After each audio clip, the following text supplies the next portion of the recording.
Hey 3DMJers, this is Andrea Valdez and you're listening to the 3D Muscle Journey podcast. Today I am talking to Jeff Alberts and Alberto Nunez all about Jeff Alberts. The reason for that is because Jeff's currently in the middle of his 2019 contest prep and we thought it would be cool to dissect this whole process for you. We had a similar podcast release about Eric's 2019 prep a couple months ago and it was one of our more popular episodes, so I think you guys will really love this one as well. For those of you who may not know, Jeff is one of the most experienced natural bodybuilders in the game and started competing over 20 years ago. After an extremely successful 2014 season, he's had a couple of failed contest preps that he's had to abort early for different reasons. He'll definitely talk about those failures here today, as those lessons learned have brought him to where he currently is, just 14 weeks away from his first show of 2019. The coolest part about this episode, which is very rare to hear, is that Jeff can attribute a lot of his recent struggles to factors involving his training. As a team, we talk a lot about nutrition, stress, and mindset most of the time when it comes to contest prep, but hearing what Jeff did in the gym to come back from those failed preps in such a better state is pretty interesting, and it might help a lot of you listeners who may feel stuck as well. We're also accompanied by Alberto in this episode, as he's seen Jeff through his last decade of bodybuilding, acting as a close confidant, consultant, friend, and objective eye when needed. So needless to say, this podcast is a once every few years kind of opportunity. And most importantly, this is literally the most any of us have ever heard Jeff Alberts talk on a single 3DMJ podcast ever. So that in itself is a real freaking treat, to be honest. As usual, if you have any feedback or comments on this particular episode, go to 3dmusclejourney.com or to our YouTube channel at youtube.com/team3DMJ and leave it under podcast number 123. Here is the contest prep update of Jeff Alberts, featuring himself and Alberto Nunez.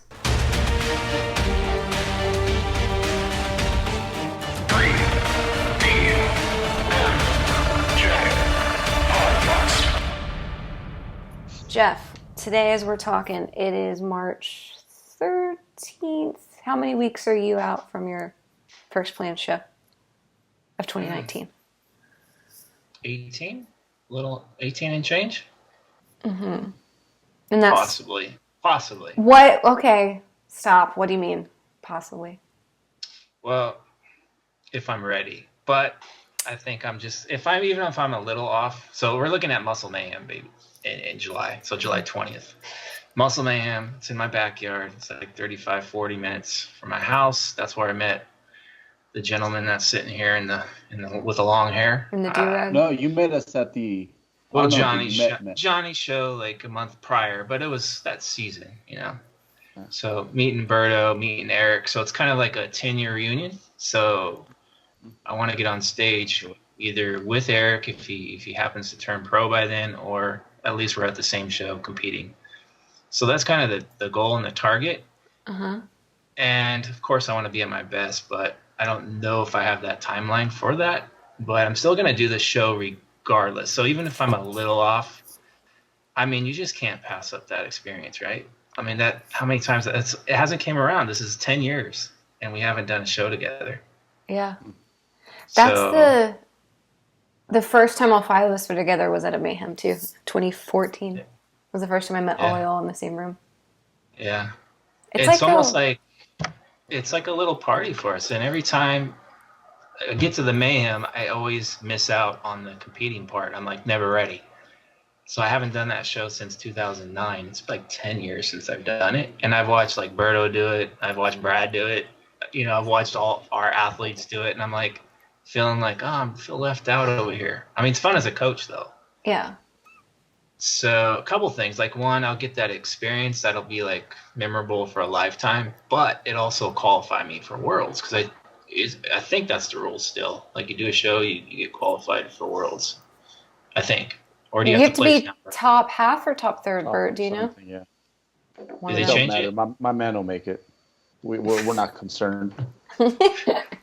Not concerned. Well, I'm right now. I'm 16 about 16 over. So I have 18 weeks. So it's definitely doable. Yeah, it's doable. And if I look at like 2014 when I did the Pro International, I was probably 2 or 3 pounds from my best there. And I didn't do too bad at the Pro International in 2014, a little bit off. So, you know, who knows? He won it. He won it, for those of you guys who don't know. He won the whole show. Not just the class, but the overall. And he cried like a baby, I've heard.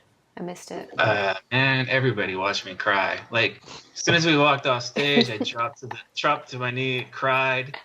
The guy there, one of the guys, I forget his name, but he came over to me and was like consoling me, and I was crying in front of him. And then I made my way backstage further, saw Cliff Wilson and all those guys cried in front of Cliff. Like every person, I was crying like a baby.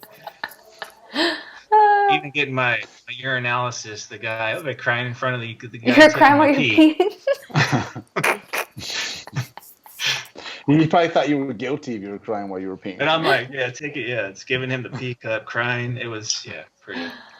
But that was probably like the pinnacle of my competitive career as far as like a highlight. Yeah. Because I never thought I'd win a pro show. I was like, let's see if I can get top 5 in my class. And that's a big show. Yeah, there's some big names there. So, yeah, it was kind of like, and I remember calling Alberto after. He's like, so? I'm like, I won. He's like, what? I said, I won the whole thing. He's like, no way. And then did you cry on the phone with Bert? I don't know. Did I? Damn, he didn't get No, it was just hard to absorb. It really was. I think I was cried out by then. I think he was crying when he got to me, and that's why I was like, what? Like, so that made it even more like, this is for reals, because he's feeling this way. But that's awesome. that was super memorable. To win that whole show, it's a really big show. That's where the circuit starts to get hard. So that's a big one. Are you, let's see, okay, so we're 16-ish pounds away from where you think ready is. 18 weeks. I like to use the term legally shredded. That Eric always used legally shredded. Y'all always use that. I don't use it. He does. Yes, y'all do. Well, you guys reference it as the standard. I know they all do. It's always like what legally shredded means is like one generation ago shredded. It's like the guy that shot free throws underhand. It's like, it still works. It's like, I think he has glute lines. Maybe. Oh, wait, there they go. Nope, they're there. That's legally. Yeah. Okay. Yeah. Well, that's for Eric, his glute lines. Yours is what? Are your nipples hard? Is that yours? Yeah, that's my chest fat. That's always kind of like the last thing to go. No, it's not. Is it really? Your quads are the last thing. I think your quads are. You could have shredded glutes. Because he has glutes and hams immediately. It's close. It's like a photo finish. Has it always been that way since you started? This is actually... Like, you're right, though. My quads have always kind of been the last to go. But, yeah, the last prep, it was kind of like a photo finish with that. And it's weird because I think I haven't been all the way dialed in a long time. It's been 5 years since I've been totally shredded. Like, I'm carrying a little more torso fat than I'm accustomed to carrying. So I think that's going to go last, I think, this time around again. That's interesting that changed as you aged. Or, like, 20 years ago, it wasn't like that. Now it is. I was a lot more active back then. But, like, the area of your body, which is stubborn, has changed, is what you're saying? Or did I hear that wrong? No, I just think it's probably the way I collected fat. Because I was like, after that last prep that didn't go too well in 2018, I went from like high 170s to like 200 in not that short a time. It was pretty short. Like literally a couple months later, I was back up to 200 pounds. Okay. That's so weird. Eating a lot of Oreos. Ethan was getting upset because I was eating his Oreos and stuff like that. That's so weird. I know that was just last year, but it doesn't feel fast to me because I see y'all all the time. Like when you say 3 months, 30 pounds, I don't remember that in my head. Yeah, it's crazy to think because it's not that long ago. It's like literally about a year ago when I stopped. And I was in such a bad place. Berto remembers. Like my body, I thought I was done. My body was so tore up. Let's talk about that. So if you have 18 weeks left, like what's then? You kind of lightly mentioned it. We kind of had an interview like this before or at the beginning of your 2018 prep, and that didn't happen. Can you walk us through like the last year and a half, and then Bert can maybe color it in too, because I know y'all bounce ideas off. Like Bert semi-coaches you, and more than semi-coaches Eric, but kind of has his hand sort of off. So chime in if you feel like you remember. Let's go back to when I kind of like I said, hey Berto, I need help dialing me in for the last month or two before. What year was that now? 2018? 18. So it's like March or April 2018-ish? Yeah, it's because trying to do the Minnesota show that Alberto did in 2018 to qualify try to get to a world. That's right. Okay. And I had maybe 5 or 6 pounds to go. So I was like, hey, help me out here. It's the last stretch. But it just didn't work out too well. So leading up to that point, just a long story short, like I just did not have the muscle mass that I used to have. And it's just that my training was just not very good. Like I was dealing with a lot of injuries, aches and pains. So it was really hard to have a good grasp on training. And I think just mentally, physically, emotionally, I was done. So I was like, okay, let me take a break. So I took a break for a couple months, tried to start up again in January, like a couple months later, thinking like, oh, I can just bounce back, and finish this off. But it just didn't go well. So from January to the end of March, so about a year ago, that's when I pulled the plug on everything. I said, you know what? I just need to reset. Stop trying to lose weight, eat again and get healthy and get my training back up to speed and see if I can restart things at a later date. So that's basically how things unfolded. And I kind of started this prep in September. It's been kind of off and on. Mm-hmm. Like I took a couple pounds off, stopped, a couple more pounds, stopped, because the holidays. We had Thanksgiving, we had our week-long trip in Austin there. Mm-hmm. Yep. And then we had Christmas and New Year's. So I was kind of coasting through there. And then January I started things up. So that kind of takes us to that timeline. I'm sure Alberto can interject about that last month, how it kind of sucked, that last prep. No, I agree. That was probably the biggest issue. It was just the fact that we were a little under-muscled, and those injuries we were like working around. Like usually Jeff can do well with that for a minute, but that had been going on for way too long. Yeah. And then that plus the dieting, I think it was just making it harder for us to heal up. So even though we did kind of rebound a bit assertively, I think it allowed us to heal, and then finding movements that we can do in peace. Because it sucks. Prep is hard as it is, but to be injured and have to work around things, that's hard. And then he's sedentary enough as it is, and I think usually when people are hurting and there's probably some pain outside of the gym that's associated with that. So talk about like double whammy when it comes to the NEAT. So I'm pretty sure when Jeff was like at his peak of banged up, it's like he probably was like either moving in the gym or really not moving much at all. So it was making it very difficult. It was pretty bad. Like I was dealing with my right shoulder was just like extremely painful, all like not just in the gym but at the gym. Like anything I was doing, like sweeping and things like that, was painful. My hips, my lower back, I had like 3 or 4 lower back strains from squatting and being stubborn. Like, hey, let me try to rehab that. So I rehab it, work my squat back up, and then boom, I'd strain it again. And that was just being hard-headed. Like, okay, in 2013, 2014, that successful season, I had some crazy-ass deadlifts, some crazy-ass squats, and that's what, kind of led to the lower body development. So in my mind, I'm like, I need to get that back. Yeah. So I was kind of like just, being dumb, for lack of a better term. Well, and like I remember you had, it was like a year and a half or 2 years, you were kind of constantly half hurt or all the way hurt, but you also had a really long, like you were dieting almost the whole time you were injured. Like you took it real slow, right? Like on purpose, and then. It was slow, off and on. Like early on, it was slow, off and on type of a deal. Mm-hmm. But it's just the injuries. Like Bert was saying, being in a deficit when you're injured. I mean, it's hard to recover. Yeah. And if you're continually trying to pound your body in a deficit, you're just making matters worse. So it just kind of compiled.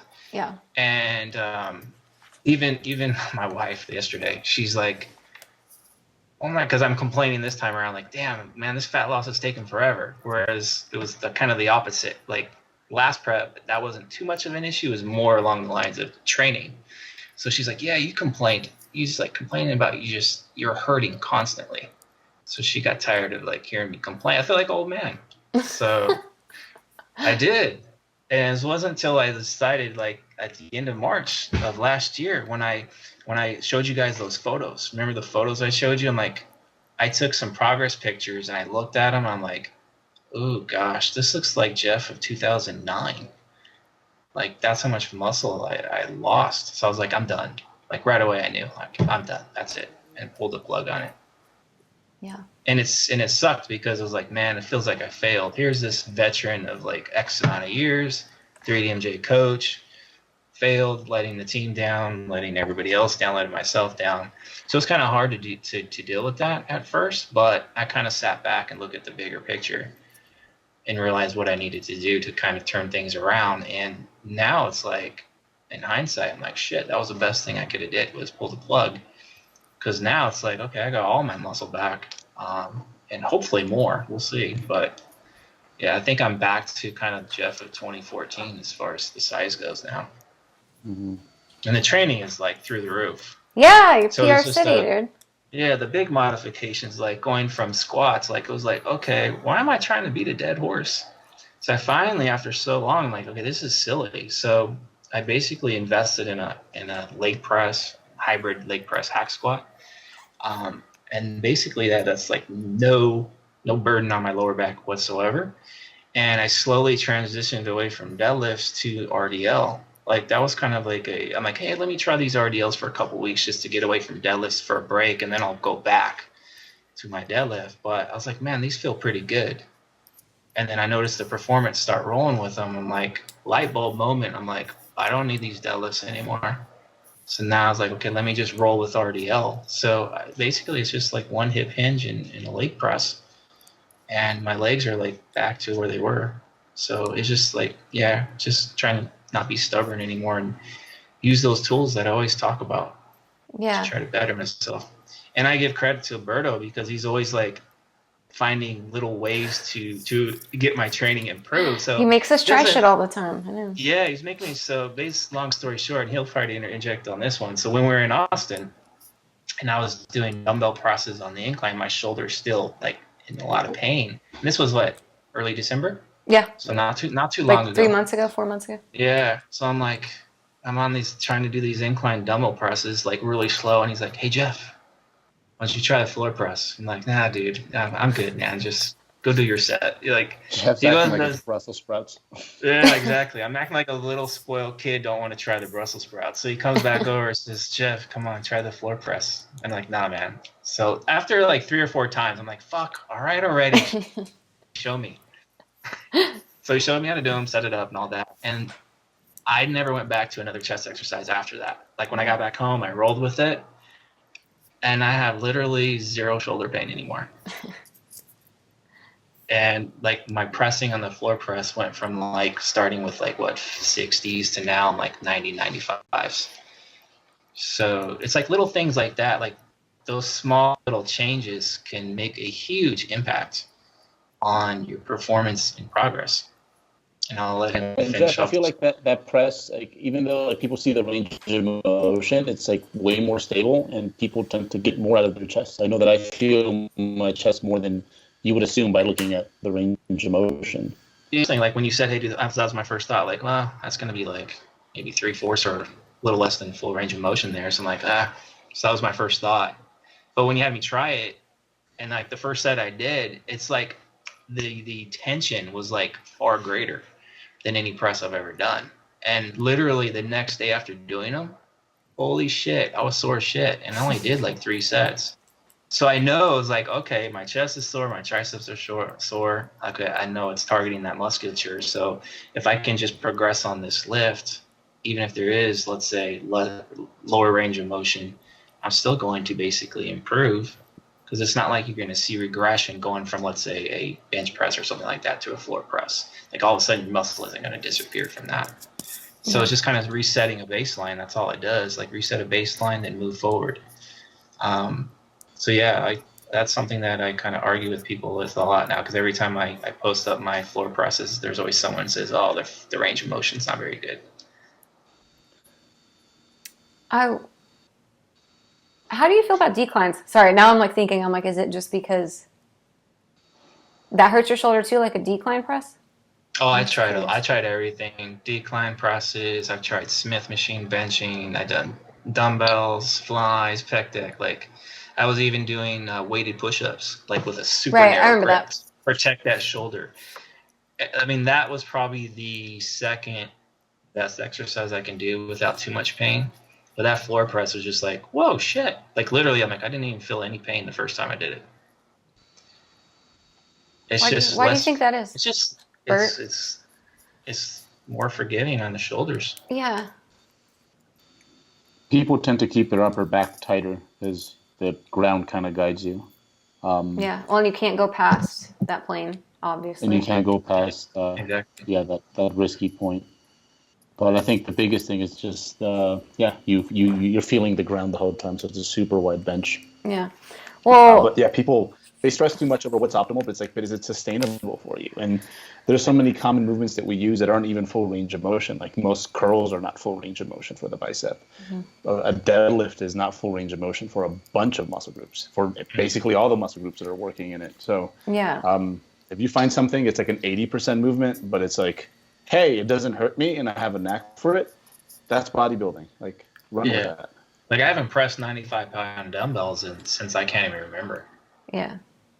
So what I'm hearing is, like, between the last prep that didn't happen, or like, I don't think we should call it a failed prep, but the one we didn't finish, I guess, versus, or you pulled the plug on it, versus this one, a big deal was the musculature that you feel like you were missing, and you feel like that was because you were always injured, but you could have been always injured because you weren't making the adaptations that you needed, making the changes you needed to find something that worked for your body. Yeah, I just wasn't using the right tools to get me out of the hole. And I think even if I did, let's say, I still don't think I would have probably been able to regain any muscle, because basically I was in a deficit. So it wasn't like I was going to recapture that muscle mass. So I think kind of goes hand in hand with, like, okay, changed up some of those movements, but more importantly probably too is like just stopping the dieting and actually saying, oh, okay, let me eat now so I can, get healthy again and be able to try to improve performance. So literally I would say probably like a month, like not even that. I took some comparison shots maybe 3 or 4 weeks later after jacking my food way up, and it's like, whoa, okay, there's my hamstrings again. It didn't take that long, which I knew it kind of wouldn't, because I've had experience in the past of, like, not training and then coming back and training, and like a month later you're like, whoa. So I think it was a combination of that first step was actually eating more, like getting out of the diet, putting myself back in a surplus, getting healthy again, kind of like recovery diet, that we always talk about. Being assertive with it, and then kind of just changing the training up a little bit slowly. It kind of transitions slowly over time from last April to where we're at now. Like, there's just been some small changes as far as exercise selection, but also the programming, I've gotten a little bit smarter with that too. So early on in April of last year, so after that failed prep to then going to kind of like a mini off season, I was experimenting with trying to systemize volume. So I'm like, okay, I'm going to do 3 sets, 4 sets, 5 sets, deload, 3 sets, 4 sets, 5 sets, deload. Ran that a couple of cycles. First cycle wasn't too bad. I'm like, okay, this 5-set stuff, I can handle it. Deloaded, that was fine. Second time around, I think just the fatigue accumulated too much, and I just started, like, I wasn't recovering too well. I was feeling beat up a lot again. I'm like, okay, no, I don't want to go down that hole again. So I went away from that, and that's where I kind of realized, like, systemizing volume, it sounds great in theory, but there's also a lot of other things that go on in my life, other lives, where, work, stress, family life, just trying to recover in general, like where your food levels are at, where your sleep is at. So sometimes those high volume weeks wasn't really matching up to those outside factors. Okay. So it was like another light bulb moment. Like, this makes zero sense. And what I was doing was, by being so rigid, I was taking away my 32, 33 years worth of experience. It was limiting it because I'm trying to be so systematic and rigid. And what I'm really good at is auto-regulating things just because I have all that experience behind me. So I let go of that system. I'm like, okay, let me go back to just principles. So like, okay, here's a set range, here's a rep range, here's a reps in reserve range. Days where I feel fucking great, let's go for it. And I'll push volume. And days where I'm not, I'm going to back things down. And man, it was just like my training just really started to take off from that point. That was kind of the big factors, like transitioning away from that last prep and getting the ball rolling with my training. And then I'd say probably what's crazy is I started this diet in September, like to slowly trickle down. But right in December is when I was kind of like just maintaining. That's when we went to our strictly RDLs.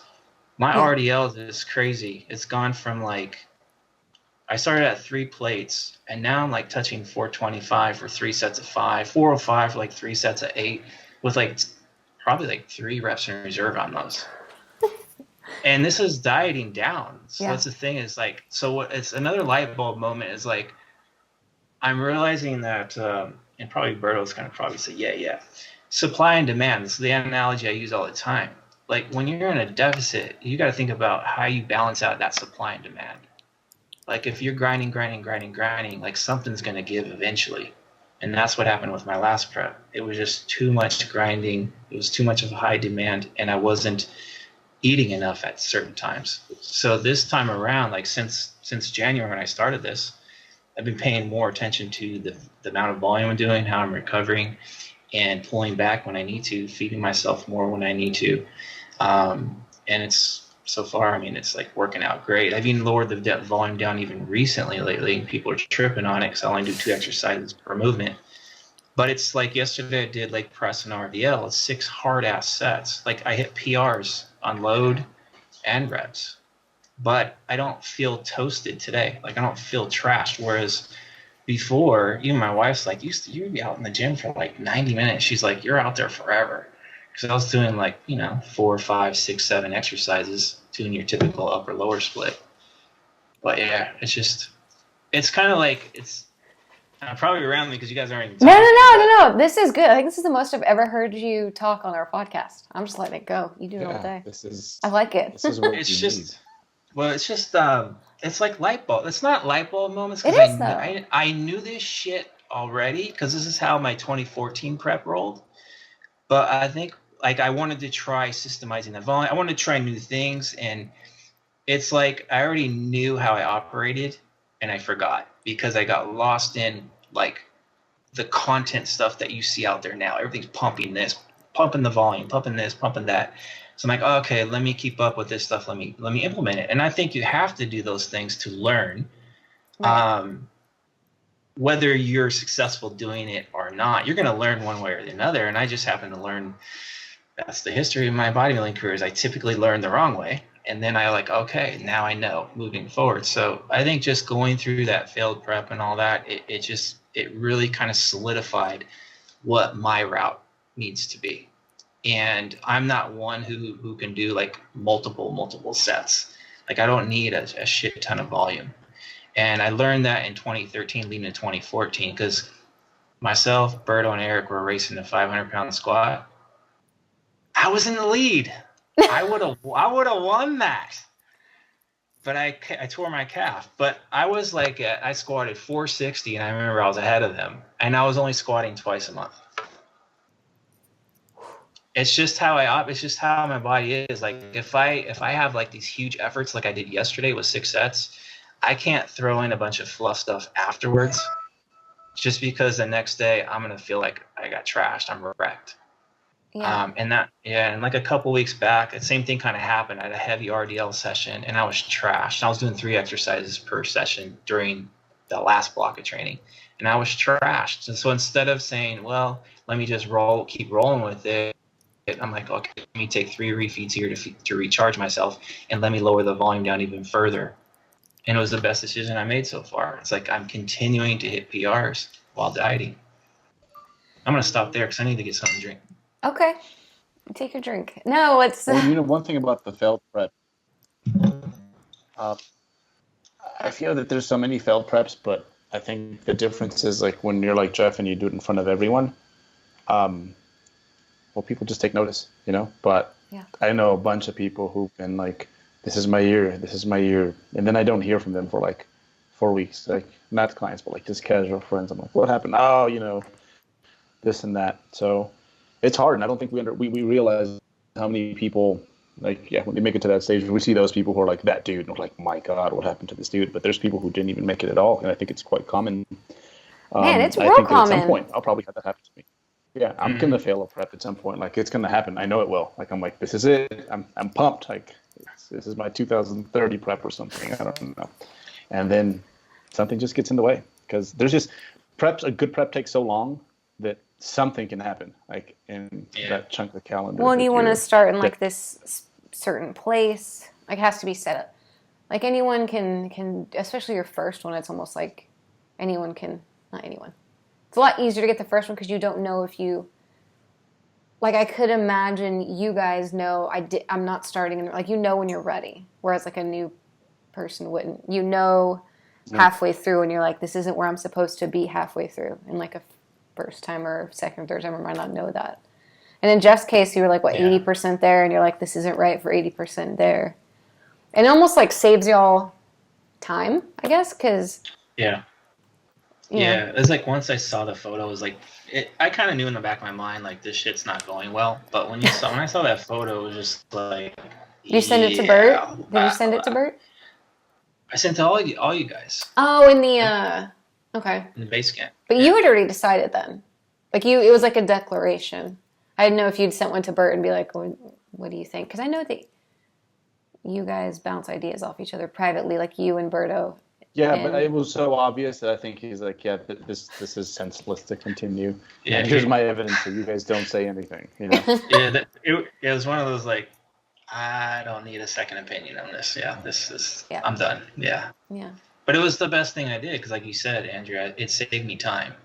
Because I was like, okay, let me get this fixed. Let me turn this the other way. Yeah. And yeah, it's like things are going so well right now. Like I'm knocking on wood because I have that fear of like it can happen again. Yeah. So that's why I'm trying not to put any type of pressure on myself. Like, July happens, great. If it don't, fine. Just keep going. But I don't want to deviate from the trajectory right now that I'm on. Like, I don't want to try to change the approach. Like, oh, let me just lower food way down because I want to try to press the fat loss. Or, hey, let me jack cardio up so high where it'll impact my training. Like, I really want to keep, like I always talk about, the supply and demand right where it's at, because I'm performing well, I'm recovering well, I'm not overly stressed, I'm not overly hungry. I'm like in a very good rhythm right now. And really the only major kind of change I made outside of like lowering the volume down a little bit is I actually did have to increase cardio a little bit just because I'm very inactive. So yeah, let's do well, first off, I think it's interesting because I know Bert said this tons of times. Usually when someone fails a prep or has to stop a prep, it's because of the other injuries, right? Like, it's because they're not losing fat anymore. They can't stop binging. They had an emotional breakdown. What other things, Bert? Mental injury, it almost always is. Yeah. Yeah. So it's interesting. Interesting to hear that the biggest breakthroughs for you, Jeff, have been figuring out how to train again with the body you have now. Yeah. Just hopping in for a quick reminder that we have recently released the 3DMJ Lifting Library 2.0. The Lifting Library is our all-in-one video course solution to perfecting the essential movements and exercises that every bodybuilder needs to know and execute well. Once you buy this thing, you have lifetime access to the course, which will increase in size, quality, and price year after year as it grows over time. As of now, we've just increased it from 12 chapters to 18 chapters, and it covers the big 3 movements: split squats, good mornings, pull-ups, dips, lateral raises, calf raises, RDLs, hanging leg raises, overhead presses, and a whole lot more. The library includes extremely high-quality video tutorials for every movement, key performance strategies for executing the lifts correctly, and most importantly, detailed programming considerations that will tell you exactly how and why you should include or not include certain exercises into your training program. So go to liftinglibrary.com, sign yourself up now for lifetime access, and every few months you'll be notified of when you have new content in your course so you can log back in and build upon your training education for years to come. Again, that's liftinglibrary.com. Go there and sign yourself up for the free trial today. Let's do all the basic stats, like we do with Eric too. Like if we had a baseball card for you as if we had bodybuilding trading cards, just tell everyone all your stuff right now. As far as we went over kind of like how you got here situationally, the strategies, the light bulbs, whatever. But like starting weight, approximate stage weight, height, all that stuff. Okay. For people wanting to know. So starting weight. So starting weight in September, when I kind of officially started this, I was 203. Okay. And that was coming from the high 170s from that last failed prep. So I went from like high 170s to 203 in 6 months. I went from April to September, so like a 6-month off season. So I started at 203, and now I'm 186. And my finishing weight is going to be probably like depleted, I would say, in the high 160s. Okay. But usually my stage weight's 170. So I do want to try to get a little bit more conditioned than I was back in 2014, just because the standards have changed since then. So it's like you got to get even leaner. So I'm probably going to be, I would err on the side of closer to 165 depleted. Okay. Are you guys the same height-ish? Me and Eric? No, you and Bert. I might be a smidge taller. We're the same height when it comes to our top of our heads, but my shoulders are taller than his. So you're like this? Yeah. And Bert's like this? Yeah, I'm a lot of neck and head. So you're like a rhino and he's like a giraffe? Yeah. Like me and Matt almost have the same size shoulders. I think we do. Like in terms of how high. Okay. Matt's a short dude. Yeah. And you wouldn't consider me like a short dude. And you don't even have sloping shoulders either. No, it's so weird. You're just neck and head. Yeah. So my contest weight is not that bad. I'm technically 5'4". That's what I was just going to say. Yeah, so when people see Bert, like, he only weighs 160, he should be weighing more than that. I'm like, well, it's just because of his head. Like, he's not 5'9", he's actually like 5'6". So 5'6", 160, that's pretty stout. Yeah, so y'all stage weights. Like, I want to be jacked, but I don't want to be short. So, like, I talked it over with God, and he's like, yeah, we'll give you this setup. I think you can make it work. So y'all are like 10 pounds different in stage weight-ish, even though you're at top of their heads, you're at about the same. Yeah. Is it from here to here that's bigger, or from here to here, Berto? Both. Yeah, Both. That's how I make shoulder to chin is pretty far, and also chin to forehead is pretty far.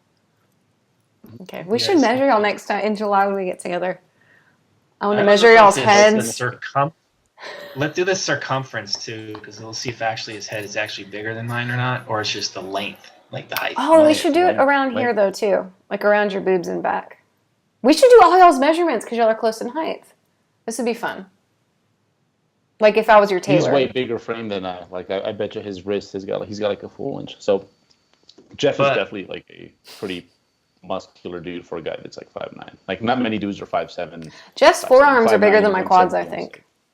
Like every time you're over, me and Brandon are like, "Do you see his forearms?" Like Brandon, I think had like an Instagram story of just zooming in on your forearms like multiple times. I remember that. Yeah, they're just giant. Anyways, Jeff's a big dude. Okay, so and what's the height? 5'9", 5'10"? About 5'8.5". Yeah. 5'8.5". 5'8.5", 170 on stage from 203 is where that's kind of where you chill though, right? About 200 easily. Whereas like I know Bert has to push real hard for 2. Or that's where my body likes to go. Yeah. And if I'm not careful, I can easily get to 210, 215. Damn, that's dope. It's dope. When you go up a flight of stairs and you're like out of gas. Okay, so about this might even be like a testament to how sedentary, not in a shitty way, it's just kind of like you work at a desk, whatevs. About how much are you eating when you're chilling at 200 and how far have you cut down to get to where you are right now? Calorie-wise, people want to know. Yeah, I would say, well, when I was tracking and kind of keeping track of it, as I was coming out of that last prep, I was eating 2,800 and gaining pretty well. So to 200 pounds, 203, I'm probably eating like 3,000 a day. But I mean, to go the other way though, it's like, yeah, there's women that probably eat more than me. I was gonna say, I think I hold. I'm sorry. No, I think I can eat almost 3,000. Like not now because I just had surgery for listeners, but usually like 28 to 3 and hold like 140, 145. Well, yeah, when I watch you work out, I'm like done with my workout and I'm still watching you like an hour later still going. Yeah, but that's true though. I couldn't eat that much when I was just bodybuilding. Yeah. Anyways. So basically when I started that prep, because people are probably going, what's the macros? It was like 2,200 when I started, and I was losing, and then I was kind of being a little, I was auto-regulating refeeds like back in September to December. So if it was something social with the family, I would eat a little bit more because I knew in the back of my mind, well, I'm not going to officially start till January. So I kind of cruised a little bit. But lately, I mean, I'm eating like right around 1,900 calories on most low-calorie days. Mm-hmm. And the refeeds, I auto-regulate. So right now, it's anywhere between 1 to 3 a week. More times, it's going to be 2. But on occasion, I'll take 3 if I'm feeling pretty beat up. So it's, I usually get around 2,700 to 3,000 calories on refeed days on average. Yeah. How many extra rice cakes is that? Or how many extra ice creams? I don't lean on rice cakes, but ice creams. Some ice cream, yeah, a little bit of ice cream. But I think like the 1,900 calories, like I have, like if you think about it, like shit, where are those macros going to be? Personally, I'm not one who likes to go low carb too much. Like if I go below 200 grams of carbs, Berto could vouch for this. You could count on I'm going to be binging. Okay. So I have to usually my carbs at 225, 230. I can live on that pretty decently and adhere to that. Mm-hmm. Fats are going to be mid 30s, low 40s, and then my protein's like 160, 170. I know some people are going to freak out on that. But the way I look at it is like lean body mass. I'm like maybe high 150s. So protein at 160, 170. It's not like overly abundant, but it's adequate. And again, I'm not really moving a whole hell of a lot. So it is what it is. Yeah. And I think you and Bert, like ratio wise, are about the same. Like you might only have like 30 grams of fat and he might have 60, but he eats like twice as much calorie wise. Right? Mm-hmm. Yeah. Yeah, like y'all are both super low fat and super high carb. Yeah, because like my 200 grams of carbs probably feels like his 400. Yeah. Okay. What else would be the stats, Bert? Cardio. You said right? You said you had doubled it. That's important. Yes. Important. So just to give context, so we talk about how I'm not very active. So I sit at my desk for 7-9 hours a day. So, and then the weather's been shitty lately. It's been raining like crazy. So it's like, I'm not really getting too many steps in. So I average in the neighborhood of 2,000 to 3,000 steps a day.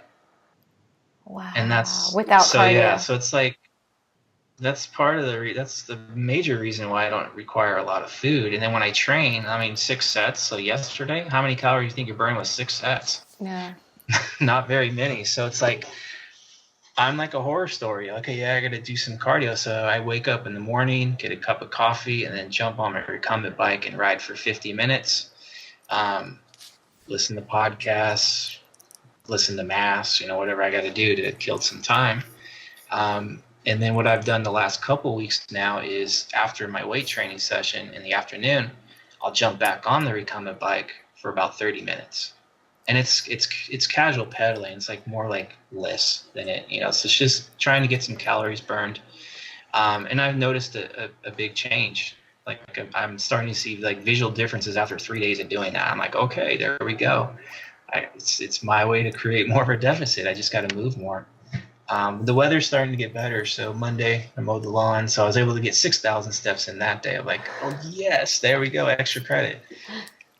So it's like, I think the last prep too, there was some times where I'm like, man, fat loss is a little slow. Like maybe my body's just old, it's not responding. It's just no, I just needed to be even more in a deficit, and I didn't really realize it. I think I was just like, shit, I think I'm just like, I've been dieting so long, my body's like having some pushback. But I just think, yeah, I just needed to lower calories further and get more active. Yeah. But that's a normal amount of food for you right now. Like I know it might be a little lower than normal at this stage of prep. It's going to seem low to a lot of people listening to this. Oh my God, this guy is pretty muscular. He's only taking in 1,900 calories a day. Yeah, well, and like he's doing like an hour and 20 minutes of cardio a day. It's like that's kind of a horror story you hear, but the reality is again, I'm not moving. Yeah. Yeah. Like if you're like a waiter, this would be really bad news. Yeah, I'm like, that's just it. If I was, let's say, construction work, hammering nails all day, then yeah, I'm probably going to be eating a lot more calories than that. Yeah. So it's just, you have to have that context. Or even a kid walking around campus all day. Like those things are big. They add up. Yeah. You know? Well, and you like go up your stairs maybe 4 times a day. Yeah, and getting ready, like as a girl, whatever. Like if you get up, like because you work at home, it's not like you have a commute and you have to mentally go through, walk to a parking garage, go up to your office, go across to lunch, or like it's all in your house. Yep. Yeah. Like that. And that ratio, like muscle to fat thing, that they burn different amounts. It's like hardly even anything. Like it's a very small difference. Mm-hmm. I don't recall the numbers, but it's like, oh, that's it. It's more of a body weight function. It's like hardly anything. It's like it doesn't change a whole lot. It's just that you can maybe do more in the gym, but again, Jeff doesn't even do a whole lot in terms of volume compared to others. I think you were saying something about that in our last podcast, Bert. How you were saying big muscular dudes, you have no problem taking their food real hard lately. Yeah. Usually I know that's going to happen. If there's just this big person, I'm like, okay, we might have to see under 2,000, and people are going to freak out. But who cares? It's about getting in shape. It's not about like what's your numbers. Like people are so concerned with that. Well, that's just it. It's like we use the football analogy. Sometimes you just got to go across the middle, and you're going to get hit by that middle linebacker. But when we're talking getting to an elite level of conditioning, it's extreme. Yeah. I'm not going to be able to have all my cupcakes and be able to get shredded too. Like sometimes you're going to have those moments of digging. Like my 2011 prep, like I saw moments at 1,700, 1,800 calories in two list sessions a day, like to get me to where I needed to go. It's not permanent. It's not like I'm doing that the entire prep, but there's moments where you got to get in there and dig. And you have to be aware of like when you are digging, like those fatigue levels, like where's that getting? Where is the stress levels getting? Are you starting to look a little run down and flat? How's your training going? So when you start getting like more and more into a hole, that's where you got to cut. Now I got to pull back a little bit here. That's where you throw the refeeds in. Maybe you need another recovery day, training, day or two off, and then that way you can keep the next dig phase going. I kind of think of it like a race car. Like a race car driver, you're out on the track for 100 laps. Your tires are going to wear down, and if you're driving hard, which would be digging, your gas is going to get low. Your motor's probably not going to be firing the way it was when you first started. You got to pull the car in for a pit stop. So it's not always about go when you're prepping. Like you got to know when to push and when to pull back. Yeah. And I think that's what I've gotten really good at with this prep. Like I really have a nice stranglehold on it, and I've been auto-regulating a lot of this prep, whereas the last one I probably was doing a poor job with it. How fortunate are we that we can like mess around with this crap? Like when you think about it, it's like, well, we overeat and we collect all this stored energy, and then we can, for months, like focus on kind of starving ourselves. It is kind of strange how little someone can eat and still look like. It would take a long time for him to look like complete shit eating 1,700 calories, or he'd be flat, but it would take. You'd feel worse than you'd look, I bet, sooner. Absolutely. Anyways, when do you feel like you lose your shit, Jeff? I never lose my shit. Are you being for real right now? Oh, okay. No, I'm not being for real. Like, at what point in prep do you start sending Bert do you start sending Bert the holy shit texts or pictures? Like, when does this happen? I think in 2011 it happened more frequently because that was kind of the first time where I got like in really good conditioning, and it wasn't until like maybe the last few weeks where I was like, this shit's hard. It was actually I remember it was the first show I did in 2011. I was probably 4 pounds away from being where I needed to be. And I remember like they told me, Eric and Berto told me after the show, hey, we need to do something. You don't look right. We need to fix you. We need to get you grinding. So they're like, hey, let's take your carbs down to 200. And that's when I found out like that was a bad idea. Because like 3 days later I had a hard ass binge. But yeah, it's like I think with most people, the last few pounds, it's like that's where shit gets really rough. Because I mean, if you think about it, and you're getting closer and closer to death. So like the challenge wasn't so much the training, the cardio, and like I was still able to do that. It was more like getting off my couch to go take a piss. I can train. I just can't make it to the bathroom. Oh my god, I gotta get up and go to the bathroom. Like just like going from the couch to the bathroom, like felt like death. Yeah. And I remember I'm like, you know what? I'm gonna go out and wash my truck because I want to burn some calories to get even more shredded. It took me like 2 hours to wash my truck. I was sitting on the stool trying to wash it. And I'm like, this is ridiculous. Do you agree with all that, Bert? Like, is it only at the end, or not like time-wise, but like what trends do you see in Jeff? Like, is it insecurity that he reaches out to you? Like, not sure if I think at some point we know we lose our objectivity. Yeah. And it's good to have people around you for that.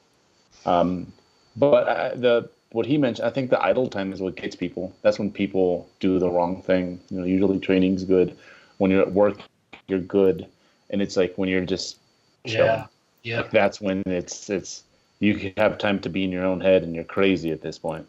And that's when. Yeah, if you keep yourself busy, yeah, that's pretty key. Because when you're like you said, when you're idle, you're sitting on the couch, maybe just watching TV. You're like, start looking at the refrigerator a little bit.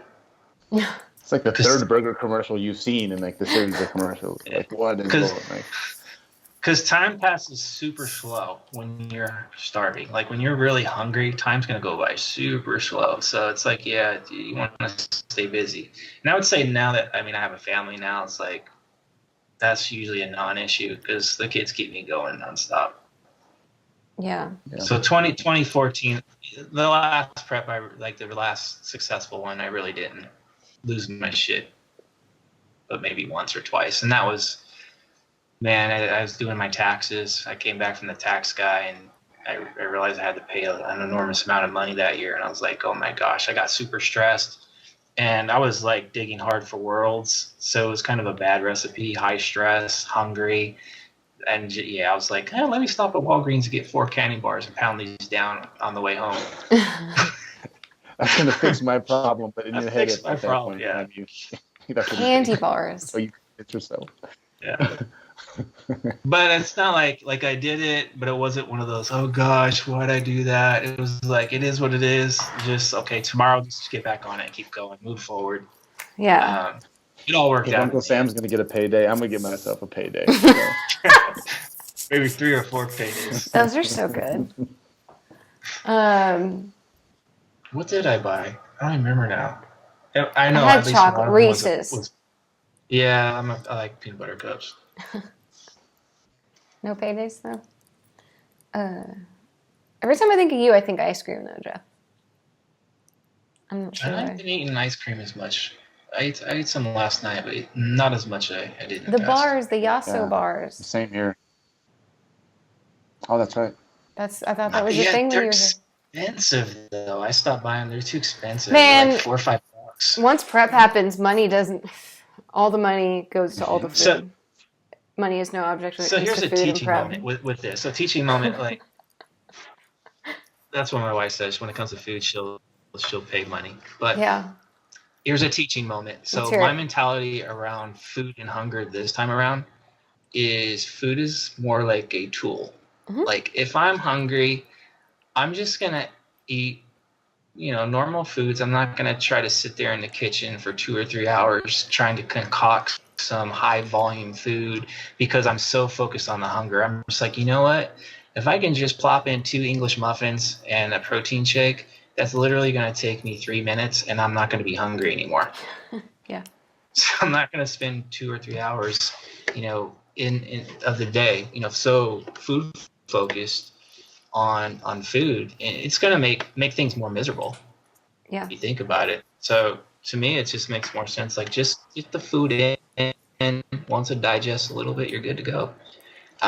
So when I've had the moments of hunger, this prep, that's basically what I think about. Like I'm not in there in the kitchen trying to whip up some like ginormous salad where I'm cutting everything up and it takes me 5 hours of my day.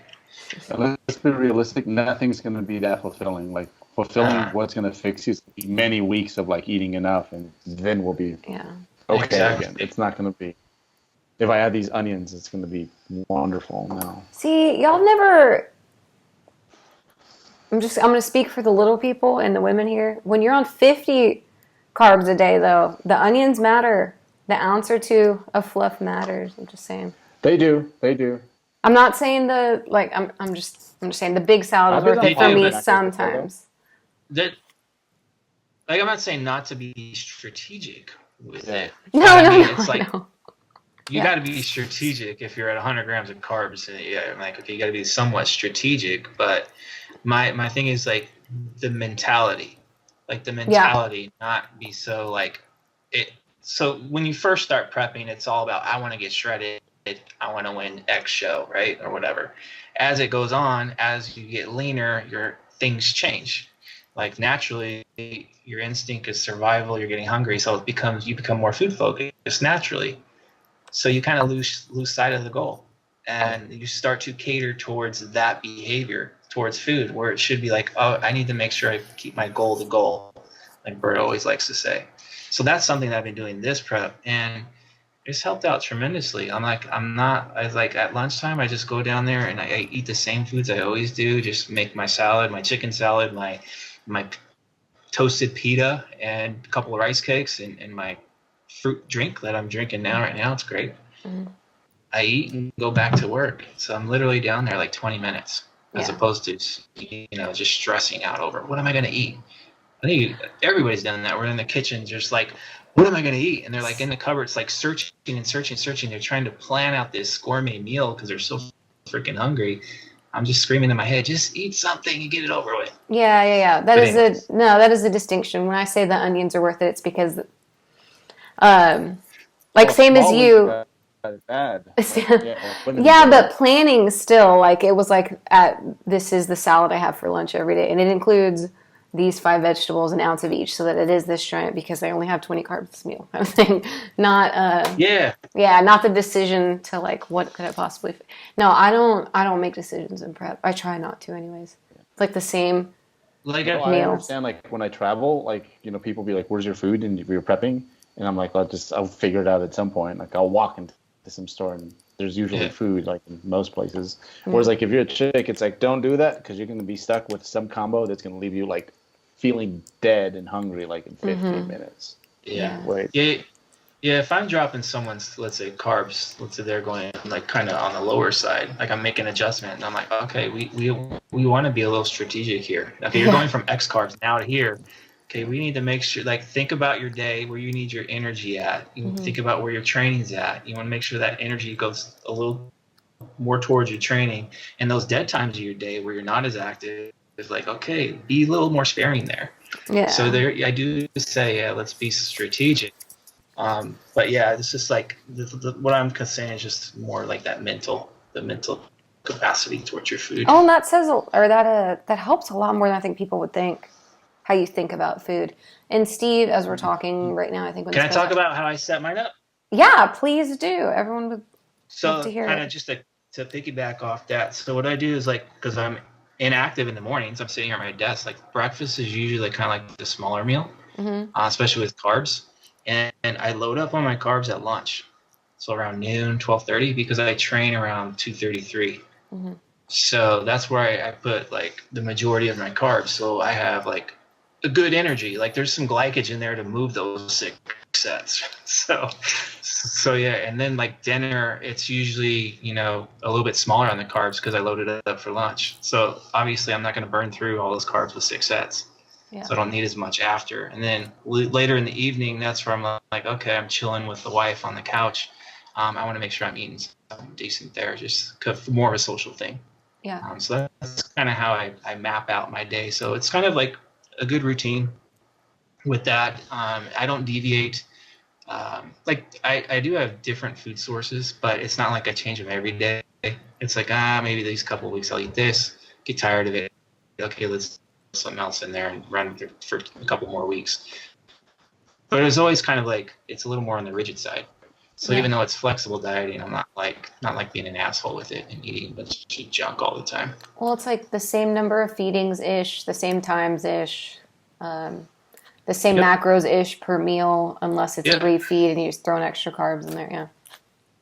Yeah, pretty much. Yeah, it's all pretty systemized and rigid. Yeah. For the most part. Another thing, too, when you keep saying my 6 sets, I think, too, people don't understand, like, there's a lot of warming up that gets to a 400-pound RDL. Oh, yeah. Like, it's not like he walks in. Sucks when you're training. Yeah. Yeah. Yeah, I would go in the sauna. Bryce was doing it, so I'm like, oh, cool. This is sensible. So I would just go in there and just kind of do like those, like 1950s military calisthenics in there. Touch your toes, touch your knees, do that. Hands overhead. Yeah. And yeah, I feel good. And when you leave the sauna, like a nice little breeze hits you. So if you do have access to that in your gym, I definitely recommend it as a way to get your core body temp up. Especially since most people do struggle with that at the end of a prep. Well, not just that too, but I mean body temp, but to safely do a 400-pound RDL, you got to do a lot of sets of less than 400 pounds. I would think. I acclimate up. So what I like to do is like I'll wear my beanie and a sweater, and sweats, and I'll warm up with a bar for like 2 or 3 sets, probably a good 20 reps each set. Mm-hmm. And then I'll just go, okay, let me go 1 plate and do about 15. I might do 2 sets of that, and then I'll put 2 plates on, do about 8 to 10. Go to 315, touch about 5 or 6, and then I go 365 for like a single or a double. Because it's like going from then working sets. Because going from 315 to 405, that's a big jump. That's like, holy shit, what are you doing to me? Yeah. So I acclimate myself up, but those reps come down as the load comes up. Obviously, I don't want to fatigue myself out too much. But no, I'm just for the listener there, or for the people who are like, he doesn't do any volume. It's like, I don't know how many of y'all could do 15 RDLs at 135 and not be like, that counts as a, this contributes. You know what I mean? Mm-hmm. A little bit. But I mean, if you think about it, though, think about the musculature working on an RDL and a 405 RDL. Like, think how much tension is there. Yeah. Like, there's no way, like, personally, I can do, like, more than 3 and not bust myself up. Yeah. I can easily, let's say, okay, let me do 2 sets of RDL and then go do hamstring curls or whatever other accessory movements. But to me, it's like, if I can do 3 heavy, hard sets like that, I'm touching all the musculature. And it's not like all of a sudden I'm going to regress because I'm not doing enough. So I just continue building that way. For me, it's practical and efficient. And I don't have, like, realistically, that much time to train, being a dad and a husband. Like, I have other responsibilities to do, so I can't have 2-hour gym sessions. You're like 3 to 5 hours a week-ish, right? Those 6 sets yesterday took me an hour because there's like a 405 RDL. It's like 5 minutes rest, 4 or 5 minutes rest in between. But I mean, like a total, if it's like 45 minutes to an hour, 3 to maybe 5 times, 3 to 4 usually though. Most of them, last week I trained 6. Oh, shit. This week it's going to be 6. The weeks before that, I was averaging 4 and 5. Okay. On occasion, I'll have a 3 training day week. Like if I feel like I need more recovery, I'll go, okay, I'll just do 3 days this week. So that's kind of acts as a deload. Yeah. If life gets a little busy too, that might, make me do a 3-day week. But yeah, I've been rolling with 6. So going to 2 exercises per day. I got a leg press and an RDL. And then the next day I do my floor press and a pull down. And then I'll do the 3rd day, like today I did laterals and calves, which is easy peasy. So it kind of acts as a rest day. Yeah. And then I pick it back up with the RDL and leg press again. So I flip-flop the order the second time around. And then I go back to the floor press and then the seated row. And I do curls and this is the last movement. Curls and shit. I have to look at my spreadsheet. Curls and leg curls. Okay. And the listeners too can always check you out on Instagram. I mean, you post a lot of your sessions in your stories too, and you do a really good job writing your captions to tell people. Doesn't take too long to do. It's only 2 exercises. But you type a real nice little thing with it. Give a lot of. I try to give context around it. And your YouTube videos too give a lot. Yeah. Mm-hmm. I think it seems like I'm an outlier to a lot of people because I go totally against the grain of what's out there. Or what they think is out there. Because you guys work with athletes privately and you'll know that it only seems, not that you're normal because everybody has their own things, but it might seem like that because of everything that's always promoted on the internet versus what actually happens. Well, I mean, you got the guidelines out there, the guy like 10 to 20 sets, whatever. Well, I'm only doing like 6 sets for quads or something like that. So it's like low volume in comparison to what's out there. But if you think about it, like if you compare, let's say, Alberto and I, like his volume and my volume, it's relative. Like what he does, it's what he does. And what I do, it's what I do. But it's kind of relative. It's kind of like our 200 and 400 grams of carbs. Kind of feels the same. So if I'm doing, let's say, 6 sets this week on quads, and I say, okay, next week I'm going to go up to 9, that's a significant increase in volume. But it still seems low for other people. Yeah. Bert, where do you think in the last 3 or 4 preps you've seen Jeff change from the outside as his friend?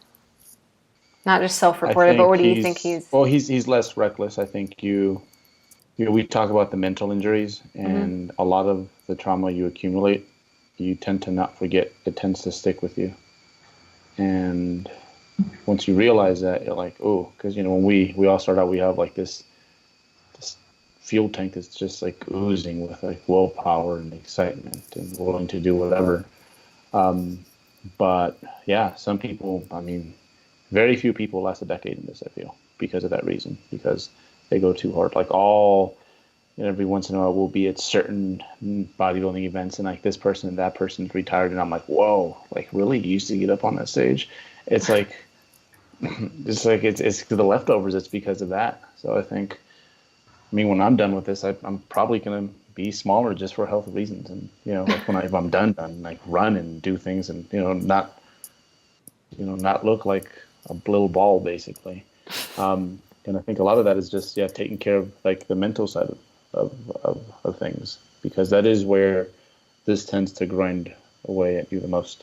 So I think that's probably the biggest thing is I think now compared to when he was, hey, no kids, 15 years ago, he was a little bit less cautious. Like he's got some preps where you're like, what, you lost how much weight in how much time? So I think he understands that, hey, he can probably, do this for probably even a little bit longer than he suspected he could just a while back. So we're going to take care of ourselves so that we can do that. I know that the past few years I've heard Jeff say he's retired a couple times. But then in our last team meeting, he said, I'm not retiring after this one. So why did that change, Jeff? Probably you were hearing me say retiring because I felt like an 80-year-old man more times than not. Like I literally was feeling that bad to where I was like, I just don't want to do this anymore. Like, it was that bad. Like, I kind of like can relate and understand to, like, let's say those football players that are just like, they're in pain at the end of their career and they're like, they want to keep going, but their body's not letting them. That's kind of how I was feeling. But now it's kind of like, well, shit, I just fixed some things and I know this body a lot better now. Like, I know my 48-year-old body better now. Whereas, you know, when you get to this age, it's kind of like, kind of creeps up on you like, oh shit, this kind of hurts now. There's things don't respond, like the recovery aspect, and you got to be a little more cautious with your joints and things like that. So it's like a learning curve, I think, and I think I'm starting to get ahead of the curve now. And the mentality too, like I said earlier, like if I get on the stage of Muscle Man and I'm 3 or 4 pounds off, I'm like, whatever. Like, seriously, I don't have nothing left to prove as far as competitiveness goes. I did that already in 2014. So to me, it's like I want to be able to experience, like, sharing stages with you guys, and just enjoying the process. That's why I'm not in a rush to try to get to a certain date. It's like, man, I'm enjoying moving 405 on RDLs, and I'm gonna get 450 for 5. I'm gonna do it. I'm almost there. But yeah, I'm enjoying that chase again, the process of it, and I'm not in a hurry. And it's more like I'm enjoying, like, yeah, just loving the process more than the progress. It's probably the best way to explain it. So if I get a first place, great. If I get last place, who cares? Like, I want to be able to say, you know, hey, I did this till I was like 55, like Marshall Johnson. I mean, look at that guy. Is he 55? Right? He's probably like older. 60. Yeah. I think he's probably like pushing later 50s by now. But I mean, the guy was like 54, 55 years old, still like on a high level. Not too many guys can say that. And so that's kind of where, that's who I kind of look up to, like guys like that. Like, yeah, it's cool to see a guy win a world championship or whatever. Like, man, this dude over here, though, he's been doing it for like 20 or 30 years. At the pro level. Still going, yeah. Like top 5 in a lot of. Or not even the pro level, just like, hey, this guy over here is 50 years old. He's still competing, is in great shape, and look, he's on stage having fun doing it. Yeah. Like, to me, I can appreciate that more. Like, when I was younger and seeing these older guys doing it, I'm like, man, why are they still doing it? They don't look as good as they used to. But I kind of get it now. Because you learn to love the process more than the progress. Yeah. I think maybe before I've heard you say that a lot of times that the outcome, like your emotional state weighed a lot on the outcomes, and I haven't heard you say that in a long time. So.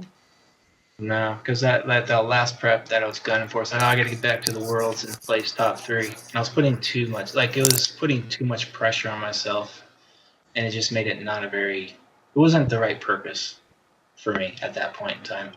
Yeah. And I thought, and it was just coming off of 2014 being pretty successful on a high level. It's like, I got to better that. So, will I see y'all on stage at the Mayhem in 2025? Either of y'all? 6 years. I'll be 54, 55. Yeah, I'll be pulling a Marshall Johnson. And Bert? Yeah. Y'all are going to keep going. Y'all have lots of years, I feel like. I'll be in my peak at that point. Your peak? Perfect. I'll be going up against Josh Kenyon. Oh, you're 19. Oh, no, is he 20 now? He's 20 now, right? He's got to be 20 now, yeah. Hoy. He's going to dye his hair black, get tattoos. I think he should. We should give him the mullet and mustache that you had when you were his age. We should all do that for fun. Is just have mullets up there and a mustache, like the whole team. Like that's what we do. That would be okay. I'll have to get a wig because I can't grow hair. They make really nice wigs now. You can do a mullet. Human hair. Just do it back. It's just the back. You just need to. Okay. Does your hair go like this? Yeah. Okay. I still have hair there. Yeah. See? You're right. You could. It'll be a gray mullet and a white mustache. That'll be, yeah, okay. We're in, okay. It's okay. In 2025. I wrote it down, so it's real. Did we forget anything, Bert, in terms of Jeff's, or anything that you wanted to say, Jeff, going into this season? We're about halfway, right? 20 weeks. You know what? We are not halfway. We are a quarter of the way because we're going to go, if we qualify for Worlds, we're going to Worlds.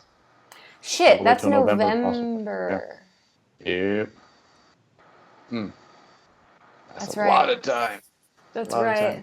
So to be living that way. way. So even if you are 3 or 4 pounds off in July, that's like your it's like your warm-up show. Shit. We'll have to have the stock again. Yeah, I have both of these guys on here just all like, screwed up in the face at that point. Eric and because Eric's first show is what, 4 weeks? 3 weeks from as we're talking. Yeah. Yep. It's coming up. Okay.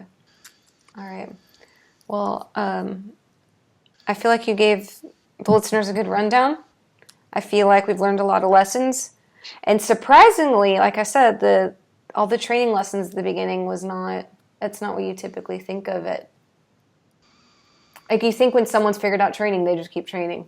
But and the other times that we've talked about us missing a prep or whatever, it's always nutritionally or in terms of the mental state or stress or something like that. But that was really cool to hear. It was like training milestones. Yeah, I think every decade you have to kind of change things up a little bit. You can't do in your 30s what you did in your 20s. And same thing. Jeff got lucky for a minute. He's been relatively healthy, I think, compared to most people in their 40s. But still. Yeah. It's killing that ego. Trying the floor press. That's it. Just keep letting those walls down, man. Burpees, that's the next thing we can Burpees. That's it. Okay. Thanks for talking to me, guys. Totally wreck you. Hey there, this is Coach Eric Helms. Thanks so much for listening to our show. 3DMJ prides itself on keeping this show, our blog, and our YouTube channel as free and relevant sources of information for our community week after week. We also release additional free video courses as often as possible at 3dmjvault.com. If you'd like to help support our mission and our work, please consider becoming a monthly patron of our endeavors.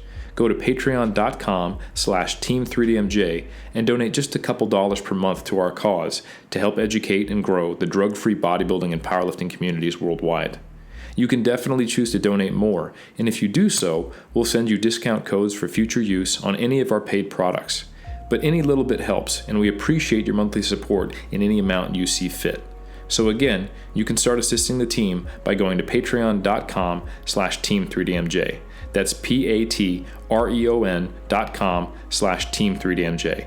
Thanks for sticking around, and we'll see you in the next show.